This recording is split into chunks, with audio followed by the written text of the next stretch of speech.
how to start a Facebook account. Hey everybody, welcome back to our channel. In today's video I will guide you on how you can start a Facebook account, which means to create a new Facebook account. So make sure to watch the video till the end. Now in order to create a new Facebook account, it's very simple. All you have to do is go ahead and first of all make sure to launch the Facebook application here. If you already have an account, you can log in, but to create a new account, right at the bottom you'll find an option called create new account. So make sure to tap on create new account. Now make sure you have at least a mobile number or email address so that you can join Facebook. So now tap on get started option. Now make sure to just enter the first name and the last name that you would like to use for your Facebook account here. And once you go ahead and then make sure to enter those, you can just tap the next option, and you can go ahead and make sure to enter your date of birth. Make sure that you're at least over 18 years of age when you're trying to create a Facebook account, and then tap the set option.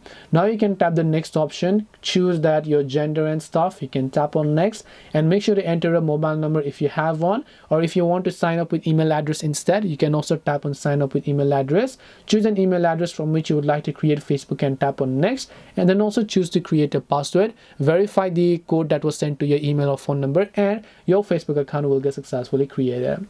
And this way you can start a Facebook account. Hope this video was very helpful. If you have got any more questions, feel free to also leave them down below. Thank you for watching till the end of this tutorial, and see you soon in the next video.